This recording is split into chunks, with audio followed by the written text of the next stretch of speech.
May I come in, sir? Yes, come in. Please sit. Thank you, sir. Introduce yourself. Sir সত্যি কথা বলতে গেলে formalities বাদ দিয়ে যদি আমি নিজের ইন্ট্রোডাকশন আপনাকে দিই তাহলে বলতে গেলে আমি খুবই একজন ল্যাদখোর মানুষ। কাজবাজ করতে একদমই ভালো লাগে না, কিন্তু এত বয়স হয়ে গেছে বাবা মার টাকায় শুধু বসে বসে খাবো, কিছু পকেট মানি বাবা মার কাছ থেকে নেবো, এটাও আবার ভালো লাগে। ভাবলাম যে আমিও কিছু একটা করার উদ্যোগ নিই, সেই জন্যই এখানে আসা। What's your qualification, ma'am? হ্যাঁ sir, qualification sir already CV দিয়ে দিয়েছি, আপনি ওখানে দেখে নিতে পারেন। পুরো ডিটেইলে সুন্দর করে সাজিয়ে সিভিটা তৈরি করেছি যাতে আপনার বুঝতে কোনো সমস্যা না হয়। Okay. Why you choose our company? আসলে সত্যি কথা বলতে কি স্যার, আমি তো অনেক কোম্পানিকেই চুজ করেছিলাম, সিভিও ড্রপ করেছিলাম, কিন্তু কোনো কোম্পানি আমাকে চুজ করে।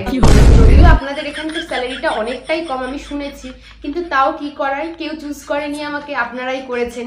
তাই চলে এলাম। নাই মামা থেকে কানা মামা তো অনেক ভালো, সেই কারণেই স্যার। Actually, আপনি তো ফ্রেশার্স, আমরা একটু এক্সপেরিয়েন্সড এমপ্লয়ি খুঁজছিলাম ম্যাম।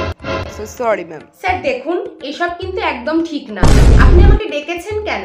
ডেকে এতক্ষণ ধরে আমার টাইমটা ওয়েস্টই বা করলেন কেন? বাড়িতে থাকলে আমি একটু ঘুমাতে তো পারতাম। আপনারা এই যে প্রত্যেকবার আসার পরে খালি এক্সপিরিয়েন্স করেন। আরে ভাই, আমরা ফ্রেশার্সরা যাবো কোথায়? আগে আমাদের কাজ দিন, তবে তো এক্সপিরিয়েন্সড হব না। আপনি সোজাসুজি বলতে পারতেন আমাকে নেবেন না, আপনার হাত করা আছে ভিতরে হয়তো লোক। যাচ্ছে।